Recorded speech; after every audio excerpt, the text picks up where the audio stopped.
It's your guy Gibbs back from the Platinum MMA show, back with another one. Today we are talking Steve Erceg versus Brandon Moreno, and in a fight night card in Mexico City, where it's going to be a good one. First, we will go ahead into last week and give a recap where we went 8-6. A pretty weird card. Let me go ahead and get my screen showing for you guys. Bang.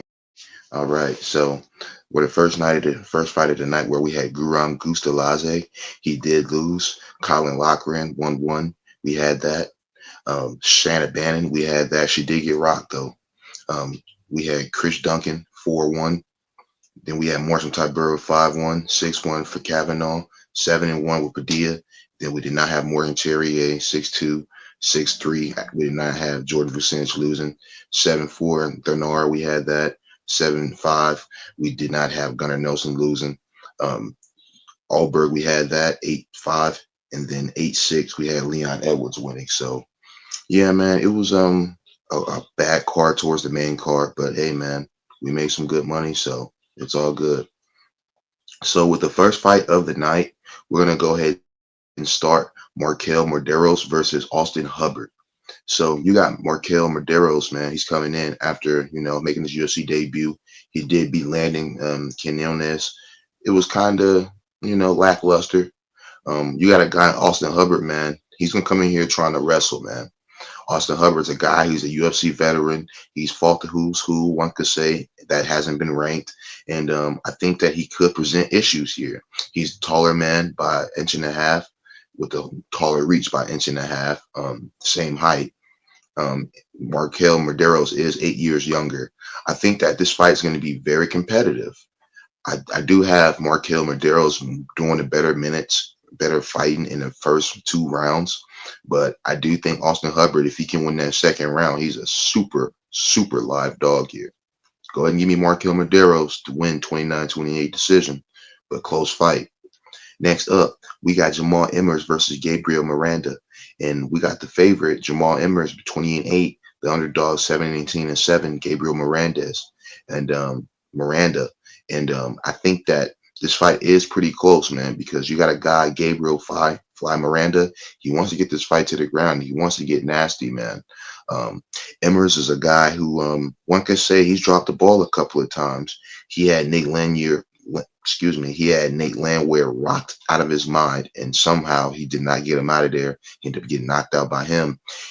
He beat Denis Bazukia by first round knockout, but honestly, he didn't make weight there. So kind of weird for me. I think Gabriel Miranda, man, he can absolutely get this fight down to the mat, and he could tap Jamal Emmers out.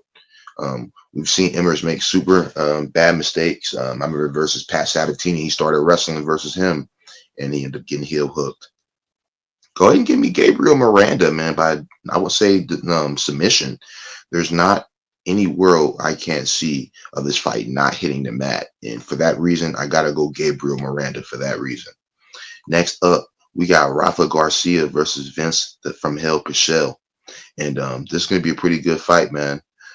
We got Vince Pichel, 42 years old, 30 years old for Rafa Garcia. The big favorite, Rafa Garcia, -480. That's crazy. Vince Pichel, man, a guy who's been around for a long time. One could say he's been around a ringer. He's been pretty not active, I would say. He had lost to Gabriel Bonfim. I feel like this is a guy that maybe he's past his expiration date. I think he's a guy who should probably retire soon. Rafa Garcia, a guy who's definitely tough. He'll fight for your money. And he's pretty much fought a lot of guys in the UFC. He came in the UFC undefeated. He did get grounded pounded in his last one versus Grant Dawson.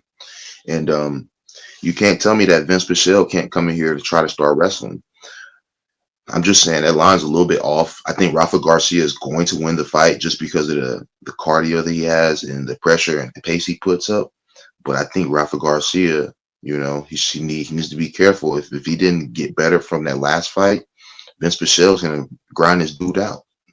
Go ahead and give me Rafa Garcia by decision, but my money's not going on it. Next up, we got Yulia Polastri versus Lupita Godinez. And I thought that this line would be a little bit steeper than what it is. You got Loopy at minus 180. She's been a favorite in every single one of her fights in the UFC. Yulia Polastri, she's 27 years old, 5'2", with a 63-inch reach. And I believe that Yulia Polastri, she's here. She's definitely live. But I feel like Godinez is probably going to win the more output battles. I would say the higher level of output exchanges, basically.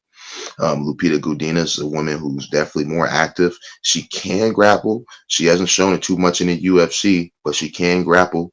Yulia Polastri, a girl who definitely likes to knock you out, and she wants to hurt you.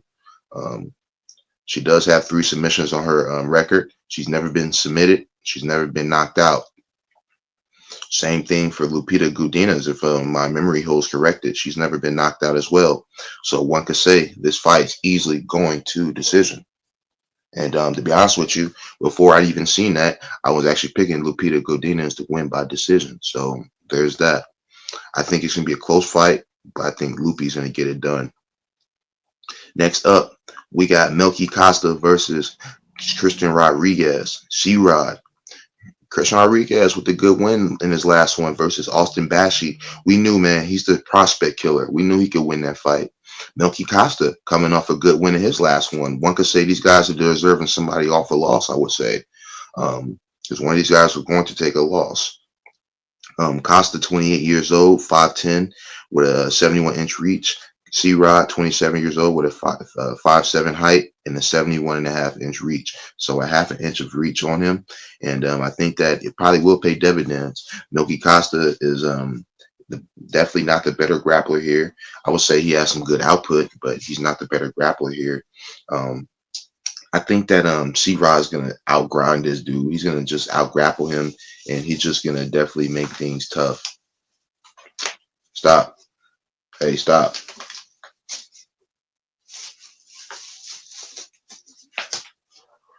Stop. Next up, we got Abida Gautier versus Jose Medina. And I think that this fight's going to be amazing, folks. Cat wants to. You want to show yourself so much? Hold on, damn it. I want to say hi to my cat. Yeah, you want to be all on the camera, being thirsty. I don't know what that was either. All right, cat, chill out now. All right. So we got Abida Gautier versus Jose Medina. And yeah, man, the UFC debutant in Gautier, he's a minus 550 favorite. He's 22 years old with a 6'4" height and an 81-inch reach. That's a monster right there. Jose Medina, man, he's a regular guy, 6 foot with a 74-inch reach. And I think that this is going to be a fight where Gautier is going to just do minutes, man. He's going to win minutes here. I think that this fight is super sketchy as far as the price. I don't know, man. We're going to see. I definitely think that in this fight, I just think that Gautier is going to be a guy who's just unproven, I would say. He's unproven. He's going to show that he's definitely inexperienced, especially at the UFC level. Jose Medina, a guy who's tough as nails, man, never been finished, and he's known for his durability. I feel like if this fight got to the 3rd round, it'd be interesting. You know, I said that same thing versus Jose Medina versus Zach Reese, and it wasn't as interesting as I thought it would be in the 3rd round. Zach Reese showed that he has 3-round cardio. And honestly, Medina was the one who kind of slowed down. But I think that Gautier is going to probably knock him out. But this is a guy who's never been knocked out, you know? So I don't know. I think that play the overs in this match. Just blind bet the overs. Because Jose Medina's never been knocked out. And the bookies are going to probably expect him to get knocked out. So that's whenever you just got to take a leap of faith and just go press the over. But I'm going Gautier, but my money's not going on it. Next up, we got Edgar Chairez versus CJ Vegera. And we got 29 years old Edgar Chairez and the 33-year-old CJ Vegera. And I think this fight is going to be pretty good, man, in Mexico City, baby. So we got Edgar Chairez, 29 years old. He looks like he's about 37. I ain't gonna lie to you. But you got CJ Vegera. Look like he about 27. So yeah, man, kind of crazy. I just think it's the testament of how you live your life, to be honest with you, depending on how old you look. But you know, let's get back on track. 5'7" for Chairez, 5'6" for Vegera, 68-inch reach for Vegera, 72-inch reach for Edgar Chairez, 4-inch reach advantage for Chairez with a 1-inch reach.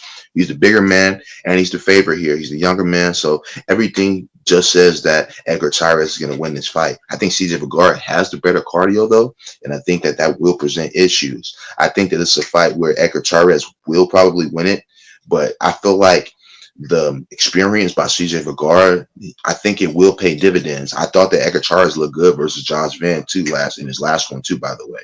But I think Edgar Chairez is probably going to get his hands going. He's going to be more active on the feet. He's going to land the heavier shots. And I think CJ Vegera is going to be caught watching, you know, taking too many pictures, I would say. So having said that, I got to go Edgar Chairez by TKO or decision. But a part of me wants to say CJ Vegera's got his chin a little bit tested, and it's not the same since versus the Ramazan and Renikov fight. So I will go CJ Vegera, but it's a fight where I kind of want to stay away from it. Next up, we got the first fight on the main card, where we have Rolando Rodriguez versus Kelvin Borjas. We got the 27-year-old Borjas, 25-year-old Rodriguez. 5'5" for Borjas, 5'6" for Rodriguez, 3-inch reach advantage for Borjas. I think that Borjas is a guy who's 0-2, but he's absolutely been super tested, and he's been super durable and super gritty in the UFC. He has a loss in every fashion. He has a TKO loss, and a submission loss, and a decision loss. Yeah, man, I think that this is a fighter who can lose in every facet of the game. And I think that Rolando Rodriguez is probably the side that you want to be on here in this one. I thought that Lazy Boy kind of gave some close looks to Ode Osborne, but he ended up getting it, though. I thought it was a pretty close fight, though. Unanimous decision, but I thought it was close. Give me Rolando Rodriguez to get the fight to the mat and do what he does, man. Win minutes, control the fight. And he's not losing in Mexico City. Kelvin Borjas, tough as fuck, though. Next up, we got David Martinez making his UFC debut versus Simon. Ooh, man, I was going to be disrespectful. I'm going to just go ahead and keep it simple. Simon Oliveria. Simon Oliveria, man, a guy who hasn't been pretty active in the UFC. One could say that I didn't know he was even in the UFC anymore, to be honest with you. Yeah, man.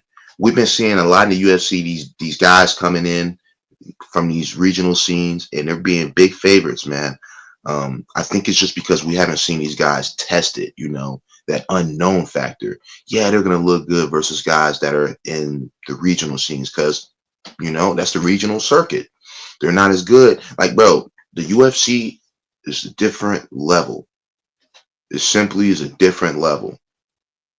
But having said that, I think that David Martinez is going to knock out Simon Oliveira. And it's just the truth, man. This dude has bombs in his hands. He knocks almost everybody out that he fights. He wasn't able to get the finish over Xavier Franklin. But Xavier Franklin, he just got him a big win right after that. So this is a guy, that was a good win, man, to be honest with you. I think.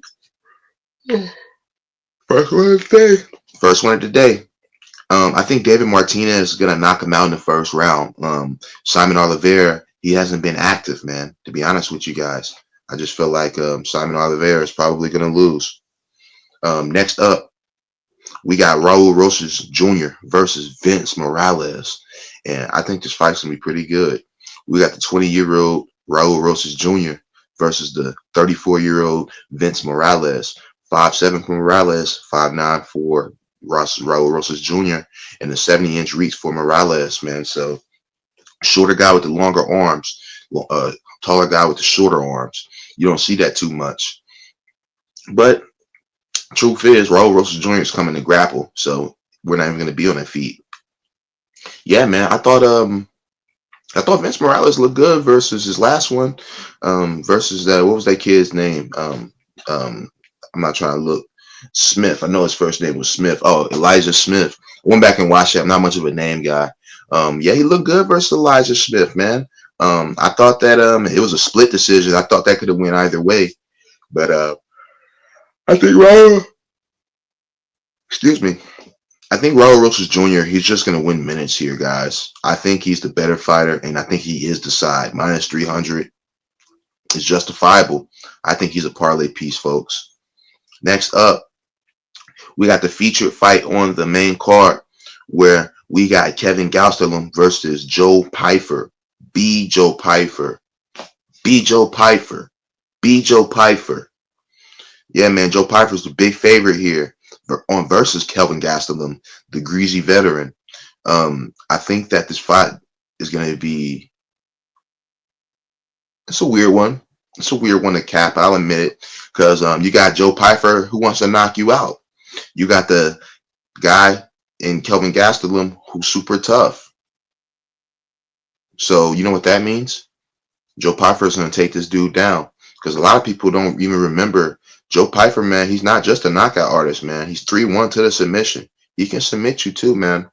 And he'll absolutely try to take this fight to the ground. Excuse me.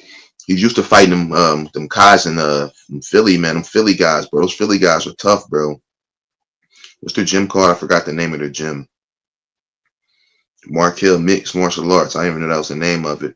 Yeah, man, but those guys were tough out in Philly. They were the guys that were undefeated in the UFC for the longest. I think Jeremiah Wells lost their streak. But I think that Kelvin Gastelum, he is live here, but I just really don't see him winning this fight. Kelvin Gastelum, man, he's a has-been. He's past his prime at 33 years old. Bad matchup for him. Just a bad matchup for this dude, straight up. If they're the same age for age, pound for pound, give me Joe Pyfer, man. Joe Pyfer is just in a better spot in his career, better spot in his life, younger, bigger, longer, better ways to win the fight, more power, not the more durable fighter. Let's make that clear. Has Kelvin Gastelum never been knocked out? No, he's never been knocked out. That's fucking crazy. Not going to lie to you. He's been submitted, though. I knew he's been submitted. Sean Brady just submitted him. Yeah, you know, versus Sean Brady, man, he definitely looked old. Third one. Versus D-Rod. I'd pick D-Rod to win that fight. He didn't win it, though. I think that Kelvin Gastelum's just too old in this spot. Give me Joe Pyfer. Next up, Manuel Torres versus Drew Dober in the co-main event of the evening. I love this fight, folks. This is my most favorite fight on this card. 27-14 for Drew Dober, 15-3 for Manuel Torres, El Loco, the crazy guy. Minus 115 for Torres, 105 for Dober, 36 years old for Dober, and 30 years old for Torres, man. Anytime you see plus money on Dober, you damn near got to take that, man. Blind bet that.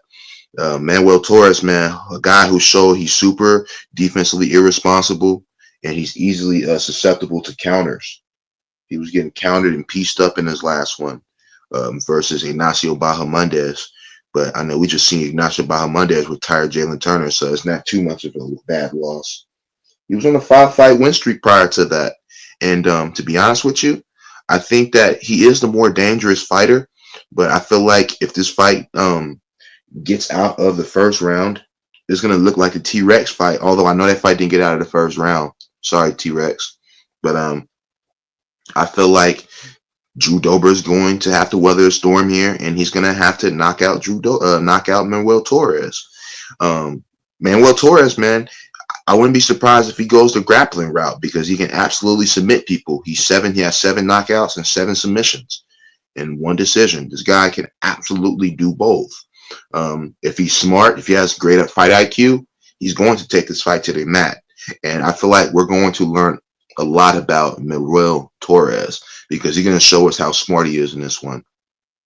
I'm going Drew Dober by TKO in the 2nd or 3rd round, but Manuel Torres is very liable for a 1st round finish. Next up, we got Brandon Moreno versus Steve Astro Boy Erceg. And before we get to this, man, make sure you leave a like on the video, throw a sub for the channel. I be working super hard, 5 weeks straight, balling, making money, balling. So we got Brandon Moreno, -195 favorite. Steve Erceg, +165, 29 years old. 5'8" for Steve Erceg, 5'7" for Brandon Moreno, 68.5-inch reach for Erceg, 70-inch reach for Brandon Moreno. And yeah, man, Steve Erceg got some really short arms. Yeah, he really does. I think Brandon Moreno, man, he's the more active fighter. He's the more durable fighter. We've seen Erceg get knocked out in his last fight. And I think he does have crispy hands, man. But I feel like after getting clipped like that, I don't know if Erceg's going to have faith in his chin. Brandon Moreno is a guy who can absolutely knock you out. He has 5 knockouts. He's 11-0 to the submission. This is a guy who can absolutely win however he needs to. And I think that's a dangerous matchup for anybody. I think that Steve Erceg's going to have moments, but I think Brandon Moreno is going to have more moments, guys. I think Brandon Moreno is going to truly win this fight. I like Steve Erceg, but I feel like this is too early, too soon. Give me Brandon Moreno, the former champ, to win. I just think he's going to win this fight, folks. So I'm going to go ahead and recap the card, and I'm going to get you guys out of here. So, all right, so in the first fight, I have Austin Hubbard to lose versus Mederos by decision. Next one, I have Gabriel Miranda to win by decision, submission. I have Rafa Garcia to win by TKO or decision. I have Loopy to win by decision. I have Cedrod to win by TKO or decision. I have Gautier to win by first round TKO, but I think that this fight's going to be super interesting after the second round. Chairez to win by decision. Go ahead and give me Rolando Rodriguez to win by decision. Go ahead and give me David Martinez to win by first round knockout. Go ahead and give me Rosas Jr. to win by TKO. Go ahead and give me Kelvin to lose by Joe Pyfer by I would say TKO or decision. Go ahead and give me Drew Dober by TKO. And then go ahead and give me Brandon Moreno to win by decision. Disregard Gibbs. I'm out. I was here with another one, and we'll be back next week with the Emmett card. I think it's Emmett versus Lerone Murphy. And it'll be a good one, guys. But having said that, I'm out. Let's make some money. Peace. I know how to hit the studio and rap my life on some street shit. I know how to take one brick, do a remix, now it's 3 bricks. Pray all my dogs live bulletproof after all the shit that we been through, talking blocks high.